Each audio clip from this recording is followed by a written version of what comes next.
नरेंद्र दामोदर दास मोदी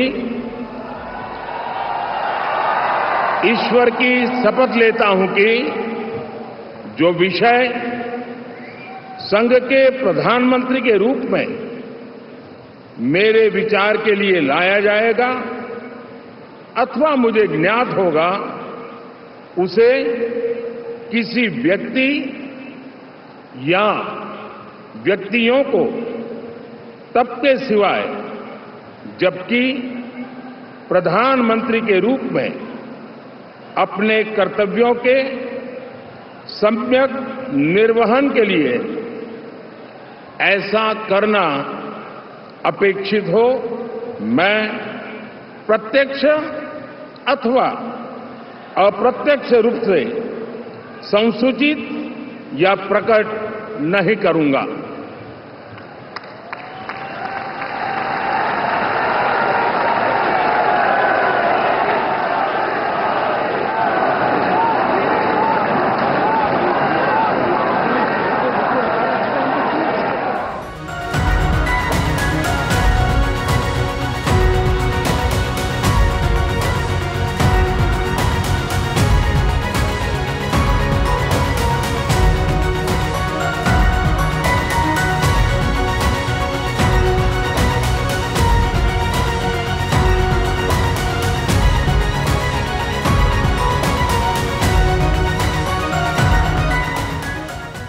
नमस्कार, स्वागत है आपका संसद टीवी पर। मैं हूं मनोज वर्मा और आप देख रहे हैं हमारा खास कार्यक्रम। इस खास कार्यक्रम में हम बात करेंगे प्रधानमंत्री नरेंद्र मोदी के जीवन की, उनकी राजनीति की, उनकी शासन की और उनकी कार्यशैली की। एक भारत श्रेष्ठ भारत के संकल्प के साथ, विकसित भारत के लक्ष्य के साथ प्रधानमंत्री नरेंद्र मोदी ने तीसरी बार 2024 में जनादेश हासिल कर लिया। 2024 में लोकसभा चुनाव परिणाम ने एक बार फिर यह साबित कर दिया कि नरेंद्र मोदी राजनीतिक दृष्टि से भारत में इस समय अजय हैं। प्रधानमंत्री पद की उन्होंने तीसरी बार शपथ ली और राष्ट्रीय जनतांत्रिक गठबंधन के नेतृत्व में तीसरी बार सरकार बनाकर एक नया इतिहास रच दिया। जाहिर सी बात है, प्रधानमंत्री नरेंद्र मोदी ने भारत की राजनीति में एक व्यापक परिवर्तन किया है, जिसके दूरगामी असर हुए हैं विकास की दृष्टि से भी और राजनीति की दृष्टि से भी। विख्यात अमेरिकी पत्रिका टाइम ने 26 मार्च 2013 के अपने अंक में लिखा कि यदि नरेंद्र मोदी राष्ट्रीय राजनीति में पहुंचने में सफल हो जाते हैं तो भारत की तस्वीर और तासीर बदल जाएगी। टाइम पत्रिका की ये बात 2014 में सच साबित हुई जब नरेंद्र मोदी के नेतृत्व में बीजेपी ने लोकसभा चुनावों में ऐतिहासिक जीत दर्ज की।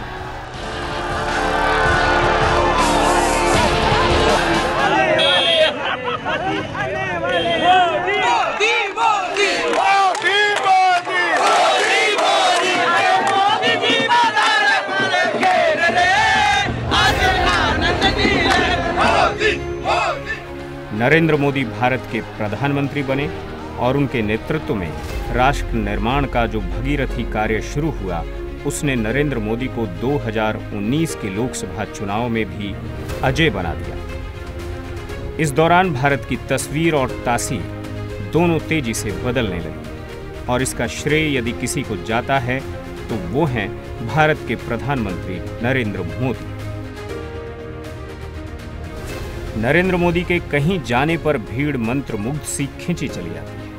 उनके भाषण सुनने के लिए जुटने वाले लाखों लोगों की भीड़ ने नए रिकॉर्ड बनाए हैं। वे भारत के सबसे चहेते चेहरे हैं क्योंकि नौजवानों को उनमें विकास, अवसर और आधुनिकता की त्रिवेणी दिखती है। उन्हें सुनते समय जोश हिलोरें लेने लगता है, जैसे लंबे काल से भारत को एक ऐसे ही नेता की तलाश थी जिन पर हम गर्व कर सकें और जो देश का नेतृत्व करने में पूरी तरह से सक्षम हो। वो कोई और नहीं, सिर्फ एक ही व्यक्ति है जिसका कोई विकल्प नहीं, यानी मोदी, मोदी, नरेंद्र मोदी।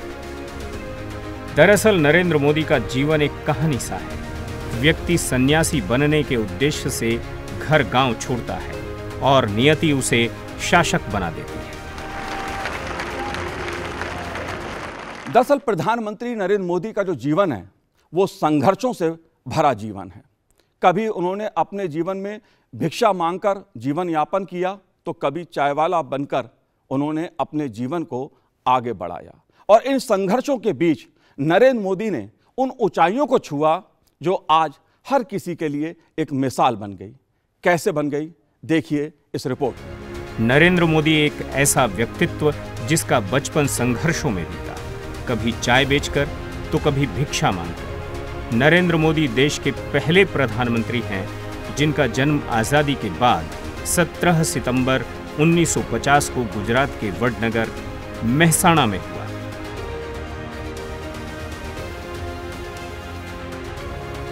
राजनीति में कदम रखने से पहले नरेंद्र मोदी राष्ट्रीय स्वयंसेवक संघ से जुड़े और पूर्णकालिक प्रचारक के रूप में कई साल समाज और राष्ट्र के लिए काम करने के बाद संघ ने 1985 में मोदी को बीजेपी में काम करने के लिए भेज दिया। नरेंद्र मोदी ने गुजरात से लेकर राष्ट्रीय स्तर पर बीजेपी में लंबे समय तक विभिन्न पदों पर काम किया और कभी पीछे मुड़कर नहीं देखा।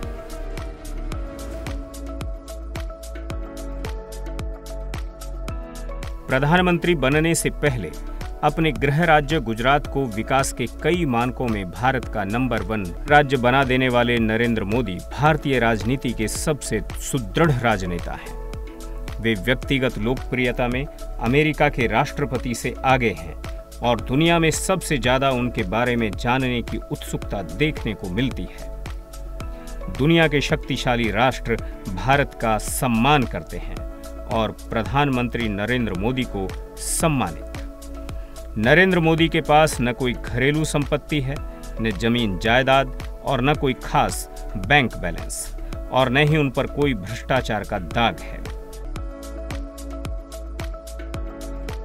वे जब बोलते हैं तो संपूर्ण देश को महसूस होता है कि भारत की आत्मा के स्वर निकल रहे हैं। सशक्त राष्ट्र का निर्माण उनका स्वप्न है।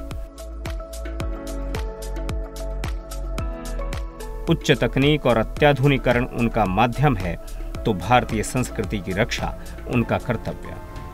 विश्व प्रतिस्पर्धा में भारत को अग्रणी राष्ट्र बनाना उनका प्रमुख उद्देश्य रहा है।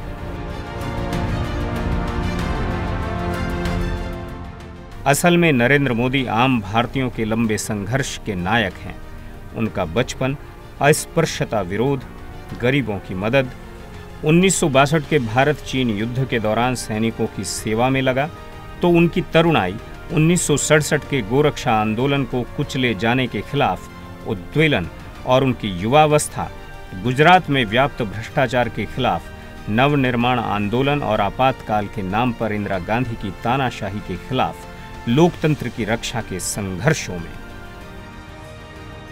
प्रारब्ध से प्राप्त आध्यात्मिक लगन ने उन्हें वैराग्य दिया और राष्ट्रीय स्वयंसेवक संघ की राष्ट्रीय विचारधारा ने उन्हें कर्मयोगी बना दिया। त्याग और समर्पण के पथ पर चलते हुए नरेंद्र मोदी का बीजेपी में आने के बाद संगठनकर्ता, कुशल रणनीतिकार और सफल क्रियान्वयनकर्ता का प्रखर रूप सामने आया। बीजेपी में राष्ट्रीय स्तर पर संगठन कार्य में लगे नरेंद्र मोदी को जब दिल्ली से राष्ट्रीय नेतृत्व ने गुजरात का मुख्यमंत्री बनने के लिए भेजा, तो गुजरात और संगठन के सामने कई चुनौतियां थीं। ऐसे समय में नरेंद्र मोदी ने गुजरात के मुख्यमंत्री बनने की जिम्मेदारी का बीड़ा उठाया, तो देखते ही देखते नरेंद्र मोदी विकास का पर्याय बन गए। 7 अक्टूबर 2001 को पहली बार नरेंद्र मोदी ने गुजरात के मुख्यमंत्री पद की शपथ ग्रहण की। तब गुजरात 26 जनवरी 2001 को आए विनाशकारी भूकंप सहित अन्य कई प्राकृतिक आपदाओं से जूझ रहा था। भूकंप की त्रासदी में हजारों लोगों की मृत्यु हो चुकी थी। शहर, कस्बे, गांव बर्बाद हो चुके थे। नरेंद्र मोदी के नेतृत्व में गुजरात सरकार ने 500 दिन के अंदर 8 लाख से ज्यादा घर बनाकर देश दुनिया को आश्चर्य में डाल दिया। सूरत में बाढ़ आई तो नरेंद्र मोदी ने उस राहत ऑपरेशन की कमान खुद संभाली। खास बात यह है कि 7 अक्टूबर 2001 को पहली बार गुजरात के मुख्यमंत्री बने नरेंद्र मोदी ने न तो इससे पहले कोई चुनाव लड़ा था और न ही कभी किसी ऐसे महत्वपूर्ण संवैधानिक पद पर काम किया था, लेकिन जीवन के संघर्षों और संगठन कार्य से प्राप्त अनुभव ने मोदी को चुनौतियों से लड़ने और संभलने का जो पाठ सिखाया वो काम आया।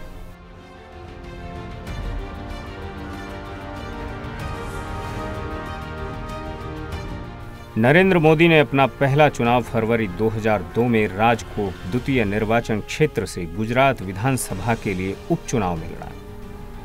इसके बाद नरेंद्र मोदी ने पीछे मुड़कर नहीं देखा। करीब 13 वर्षों के अपने मुख्यमंत्री काल में गुजरात को विकास के पथ पर लाकर स्वर्णिम अध्याय लिख दिया। जो गुजरात दंगों और कुव्यवस्था के चलते अराजकता की ओर जाता दिख रहा था, उस गुजरात को नरेंद्र मोदी ने आर्थिक, सामाजिक, राजनीतिक और विकास की एक ऐसी पहचान दी कि 2013 में ही भावी प्रधानमंत्री के रूप में देश भर में नरेंद्र मोदी के नाम की चर्चा शुरू हो गई। गुजरात के विकास मॉडल के कारण देश की जनता जहां नरेंद्र मोदी में भारत का भावी प्रधानमंत्री देखने लगी थी, वहीं बीजेपी ने कांग्रेस के भ्रष्टाचार को मुद्दा बनाया तो राष्ट्रीय स्तर पर बीजेपी में नरेंद्र मोदी एकमात्र विकल्प के रूप में उभर कर सामने आए। लिहाजा 13 सितंबर 2013 का वो दिन था जब भाजपा अपने प्रधानमंत्री के उम्मीदवार का ऐलान करने वाली थी। गुजरात से लेकर दिल्ली तक हर तरफ हलचल थी। दिल्ली में उस दिन बीजेपी संसदीय बोर्ड की बैठक में सभी पहलुओं पर विचार विमर्श करने के बाद तत्कालीन राष्ट्रीय अध्यक्ष राजनाथ सिंह ने संसदीय बोर्ड के फैसले की मीडिया को जानकारी देते हुए नरेंद्र मोदी को 2014 के चुनाव के लिए बीजेपी का प्रधानमंत्री पद का उम्मीदवार बनाए जाने का ऐलान किया। तो दिल्ली के बीजेपी मुख्यालय सहित देश के अलग अलग प्रांतों में कार्यकर्ता समर्थक खुशी से झूम उठे। संसदीय दल ने यह फैसला किया है कि श्री नरेंद्र मोदी को आगामी लोकसभा चुनाव के लिए प्राइम मिनिस्ट्रियल कैंडिडेट के रूप में प्रोजेक्ट किया जाए। मोदी के रूप में बीजेपी नई उमंग और उम्मीद के साथ 2014 के चुनाव के मैदान में उतरी। 16वीं लोकसभा के लिए 2014 में 9 चरणों में चुनाव हुए और इस दौरान मोदी ने सारा दारोमदार अपने कंधों पर ले लिया। मोदी ने 25 राज्यों में करीब 437 बड़ी रैलियों को संबोधित किया, 5000 से ज्यादा जनसभाएं की और करीब 3 लाख किलोमीटर की यात्रा। उस वक्त देश में हर तरफ मोदी लहर थी। बीजेपी ने मिशन 272 का प्लान बनाया। मोदी को केंद्र में रखकर प्रचार किया गया और प्रचार के लिए कई ऐसे नारों के साथ मैदान में उतरी जो लोगों की जुबान पर कुछ ही दिनों में चढ़ गए। इनमें अब की बार मोदी सरकार, हर हर मोदी, घर घर मोदी जैसे नारे शामिल थे।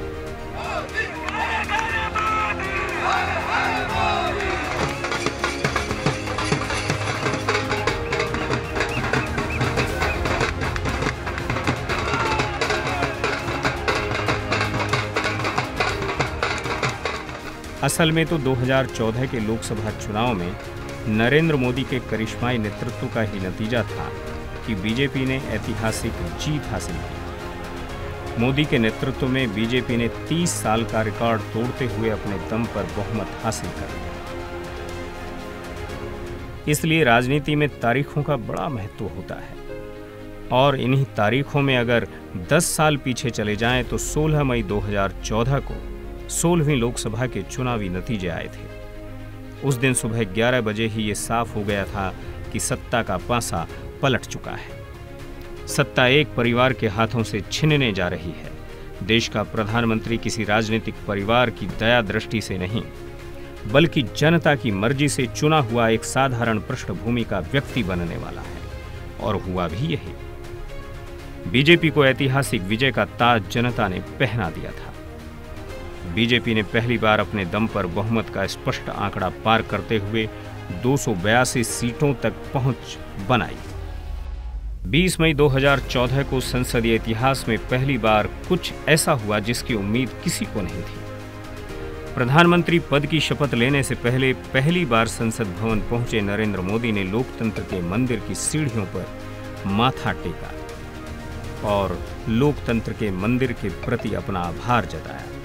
ये क्षण अद्भुत था इस नज़ारे को देखकर कई लोग भावुक हो गए और कई हतप्रभ। इसकी वजह नरेंद्र मोदी का संसद और लोकतंत्र के प्रति आस्था का भाव था। आस्था के इस भाव ने मोदी को लोकतंत्र के जननायक के रूप में उभार दिया और इसके बाद 26 मई 2014 की वो तारीख, मैं नरेंद्र दामोदर दास मोदी, नई दिल्ली के राष्ट्रपति भवन से ये शब्द पूरे देश ने सुने। मैं नरेंद्र दामोदर दास मोदी ईश्वर की शपथ लेता हूं कि मैं जो विषय संघ के प्रधानमंत्री के रूप में या प्रकट नहीं करूंगा। नरेंद्र मोदी ने भारत के 15वें प्रधानमंत्री के तौर पर शपथ ली थी। 2014 के लोकसभा चुनाव में 30 साल बाद पहली बार किसी पार्टी को पूर्ण बहुमत मिला था। 2014 के चुनाव में देश भर में मोदी लहर ऐसी चली कि पहली बार बीजेपी अपने दम पर पूर्ण बहुमत पाने में कामयाब हो गई। भाजपा ने भी जनता से मिले इस बहुमत का बखूबी इस्तेमाल किया और अगले 5 सालों में मूलभूत परिवर्तन देश की स्थिति में लाई। पहली बार देश ने देखा कि करोड़ों बैंक खाते कुछ ही महीनों में खोले जा सकते हैं, करोड़ों घर कुछ ही साल में बन सकते हैं और करोड़ों घरों तक बिना किसी देरी के गैस सिलेंडर पहुंच सकता है। जनता ने पहली बार देखा कि इस देश में करोड़ों लाभार्थियों तक बिना किसी भ्रष्टाचार के दिल्ली से पैसा पहुंच सकता है। बीजेपी ने इस दौरान उस ढांचे की नींव रखी जिसमें आगे अनुच्छेद 370, राम मंदिर और आतंकवाद जैसे मुद्दों को लेकर इमारत तैयार होनी थी। भाजपा ने इन 5 साल का इस्तेमाल देश को मजबूत करने में किया। साथ ही वह इस दौरान ऐसी चुनाव जिताऊ मशीन बन गई जिसके आगे विपक्ष धराशायी हो गया। 2019 के लोकसभा चुनाव के परिणाम इन सभी बातों पर मोहर लगाते हैं कि मोदी के नेतृत्व में भाजपा का कार्यकाल अभूतपूर्व बदलाव वाला रहा। इसकी पुष्टि 23 मई 2019 को 17वीं लोकसभा के परिणामों ने कर दी। पहली बार भारतीय लोकतंत्र में कांग्रेस के अलावा किसी पार्टी ने 300 का आंकड़ा पार किया। 2019 के लोकसभा चुनाव में बीजेपी को 303 सीटों पर जीत मिली। मोदी सरकार के 10 सालों की बात करें तो इन 10 सालों में कई महत्वपूर्ण निर्णय लिए गए जो देश हित में रहे। इस दौरान जम्मू कश्मीर से आर्टिकल 370 को निष्प्रभावी करना, अयोध्या में राम मंदिर का निर्माण जैसे कई ऐतिहासिक फैसले शामिल हैं।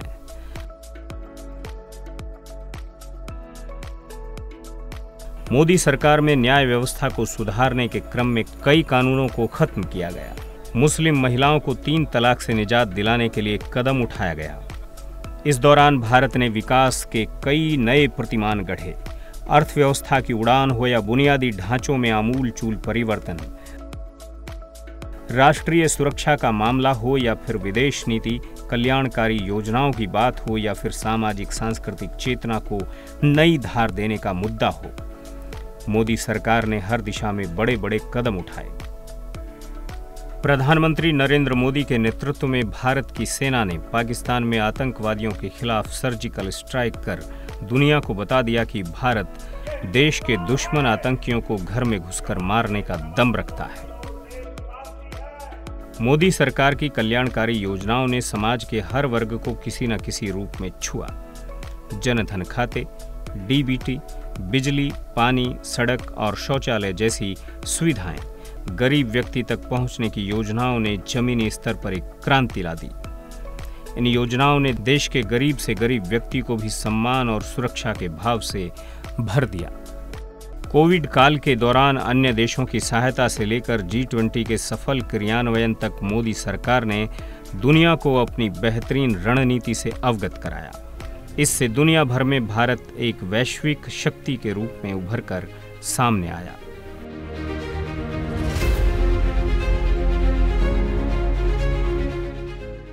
नरेंद्र मोदी ने अपने कार्यों से देश में ही नहीं विदेशों में भी भारत की और अपनी एक नई पहचान बनाई।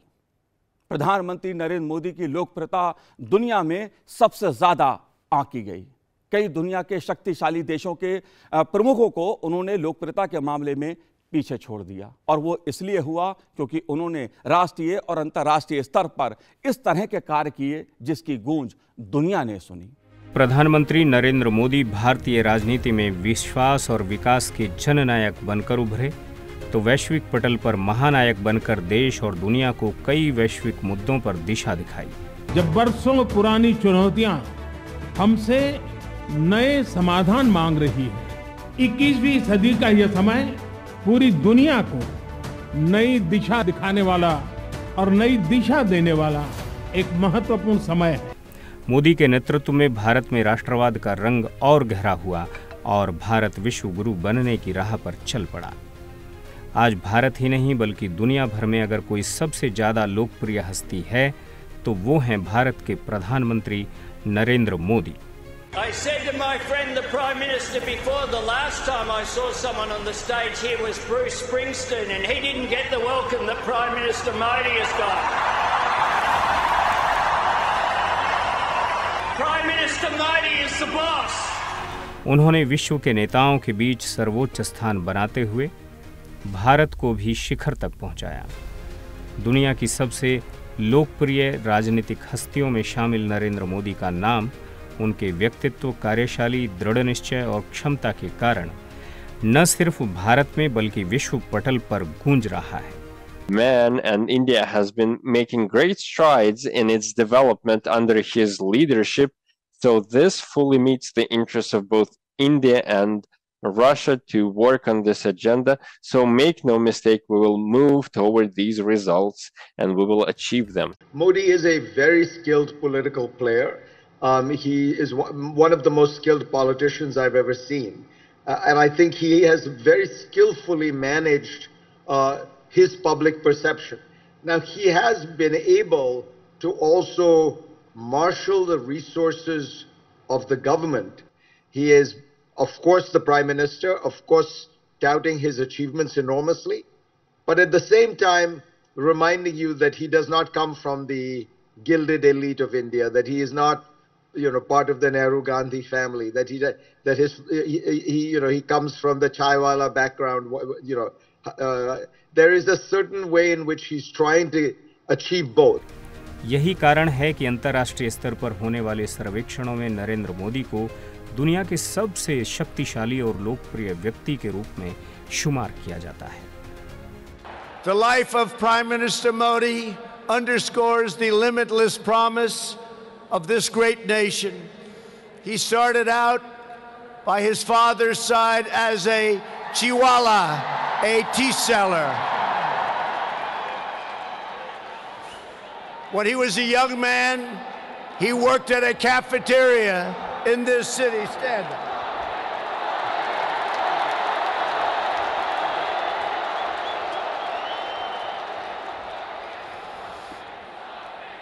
Everybody loves him, but I will tell you this, he's very tough.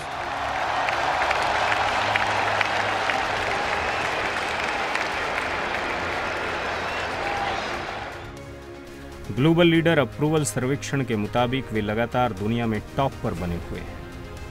Ukraine युद्ध के समय वहां फंसे भारतीयों को वापस लाना, कोरोना के दौरान दुनिया भर में टीका भेजना, ये सभी नरेंद्र मोदी की वैश्विक सोच का परिणाम है। पहले विदेश नीति से देश की जनता दूर थी, लेकिन जब भारत में G20 जैसा कार्यक्रम हुआ तो हर भारतवासी अवगत हुआ और अपने को गौरवान्वित महसूस किया। G20 में नालंदा विश्वविद्यालय और कोणार्क के सूर्य मंदिर का प्रतीक दिखाकर दुनिया को भारत की धरोहर और सशक्त इतिहास से अवगत कराने वाले पहले प्रधानमंत्री नरेंद्र मोदी बने। G20 के बाद तो पूरी दुनिया ने मोदी की कुशलता और भारत की ताकत का लोहा माना। मोदी ने पूरी दुनिया को ये संदेश दिया कि भारत न तो किसी दबाव के सामने झुकने वाला है, न रुकने वाला है। प्रधानमंत्री नरेंद्र मोदी अफ्रीकी संघ और अन्य विकासशील देशों की आवाज बनकर उभरे हैं। उन्होंने विश्व को वसुधैव कुटुंबकम का संदेश दिया। योग दिवस और international year of millets programme जैसे कई पहलों के साथ प्रधानमंत्री मोदी ऐसे नेता साबित हुए हैं जो अपनी सांस्कृतिक जड़ों से मजबूती से जुड़े हुए हैं। उनकी ही अगुवाई में भारत दुनिया की 5वीं सबसे बड़ी अर्थव्यवस्था बनकर विश्व मंच पर मजबूत शिखर के रूप में उभरा है। खास बात यह है कि भारत ने उस ब्रिटेन को पीछे छोड़कर यह कामयाबी पाई है जिसका यह देश कभी उपनिवेश रहा है। I have enormous respect for Modi ji, and he's been personally very warm and kind to me, and we're working very hard, as I said, on our shared ambition of concluding an ambitious and comprehensive trade deal between India and the UK, because both of us think that would be a good thing, and both of us need to make sure it works for our two countries. And at forums like this, I'm very keen to support Prime Minister Modi. दरअसल नरेंद्र मोदी एक नेता के रूप में समय की कसौटी पर खरे उतरे हैं, जो अपने देश को न केवल वैश्विक मंच पर ले गए हैं बल्कि उस राह पर भी ले गए हैं जो उससे परे थी। इसलिए दुनिया के अनेक देशों ने भारत के प्रधानमंत्री नरेंद्र मोदी को न केवल अपने अपने देश के सर्वोच्च सम्मान प्रदान कर सम्मानित किया, बल्कि नरेंद्र मोदी के नेतृत्व की अपने अपने ढंग से प्रशंसा भी की। I'm honored to be the first to have you here in 15 years. The United States is honoring and hosting an official visit for the Republic of India. Prime Minister Modi, welcome back to the White House. We spent a lot of time together going back to when I was Vice President and you had just become Prime Minister.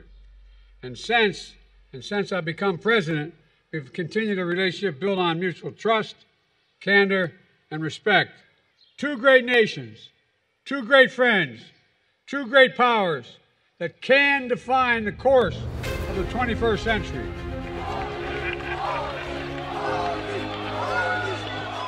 Saudi Arab ने order of Abdul Aziz Al Saud से सम्मानित किया, तो संयुक्त अरब अमीरात ने order of Zayed award से सम्मानित किया। रूस ने ऑर्डर ऑफ सेंट एंड्रयूज से सम्मानित किया। अमेरिकी सरकार ने लीजन ऑफ मेरिट से सम्मानित किया। प्रधानमंत्री मोदी को इस दौरान कई अन्य देशों से राजकीय सम्मान मिले। बात यदि अध्यात्म की जाए तो नरेंद्र मोदी ने प्रधानमंत्री रहते हुए अपने 10 वर्षों के शासनकाल में उत्तर से दक्षिण को जोड़ने का महत्वपूर्ण काम किया। बात चाहे राम मंदिर की हो या काशी कॉरिडोर की, काशी से लेकर तमिलनाडु तक अध्यात्म से नरेंद्र मोदी ने भारत को सांस्कृतिक और आध्यात्मिक दृष्टि से जोड़ने का काम किया। दरअसल भारत प्राचीन काल से ही इस दुनिया में विज्ञान और तकनीक से जुड़े ज्ञान का केंद्र माना जाता रहा है।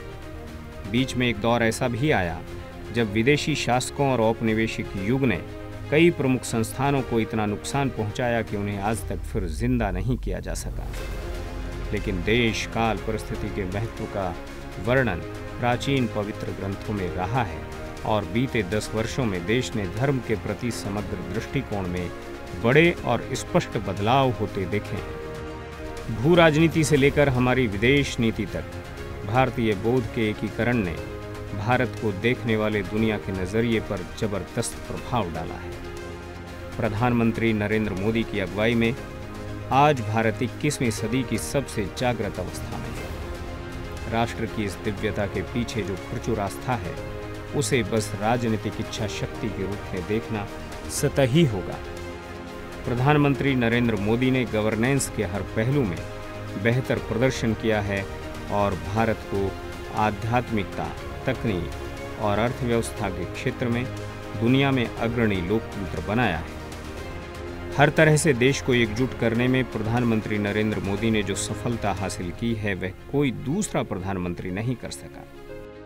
चाहे सभ्यता और संस्कृति में उत्तर और दक्षिण की खाई को पाटने वाले काशी तमिल संगम की वाराणसी में स्थापना हो, जिसका मकसद उत्तर और दक्षिण के लोगों के बीच संबंध को और मजबूत करना रहा है। तमिलनाडु से काशी आने का मतलब है महादेव के एक घर से उनके दूसरे घर आना। तमिलनाडु से काशी आने का मतलब है मदुरई मीनाक्षी के यहां से काशी विशालाक्षी के यहां आना।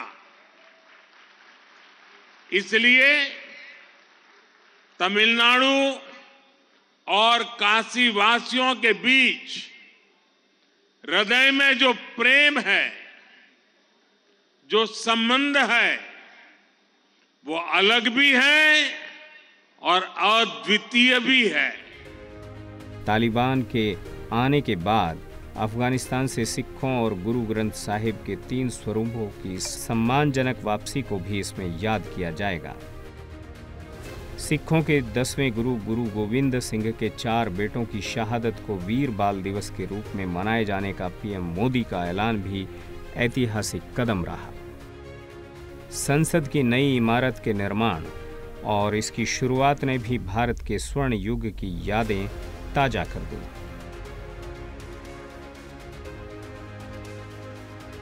नए संसद भवन में हम सब मिलकर के नए भविष्य का श्री गणेश करने जा रहे हैं। प्रधानमंत्री मोदी ने 28 मई को जब नई संसद में चोल राजवंश से जुड़े सेंगोल राजदंड की स्थापना की तो यह देश के लिए जड़ों से जोड़ने वाला संजोया गया क्षण रहा। अयोध्या में राम जन्मभूमि पर भव्य मंदिर का निर्माण, काशी विश्वनाथ कॉरिडोर का जीर्णोद्धार और उज्जैन में महाकाल कॉरिडोर के निर्माण ने हमारे प्राचीन इतिहास के अहम पहलुओं को फिर से उजागर कर दिया।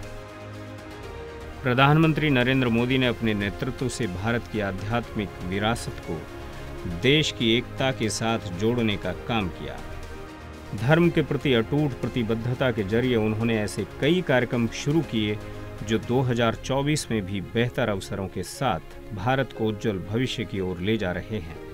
तमिलनाडु के विवेकानंद रॉक मेमोरियल में उनका ध्यान एक भारत श्रेष्ठ भारत लक्ष्य की साधना है। लिहाजा भारत की सांस्कृतिक और आध्यात्मिक चेतना का नवजागरण करने वाले प्रधानमंत्री नरेंद्र मोदी के बारे में संत महात्मा और विद्वानों का दृष्टिकोण भी प्रेरणादायी रहा है।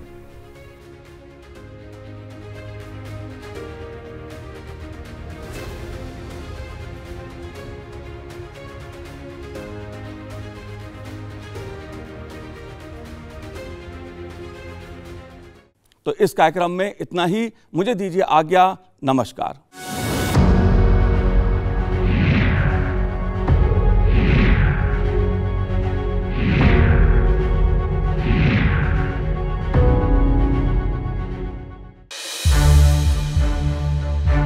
To watch more programs of Sansad TV, subscribe to our YouTube channel and don't forget to like and share them.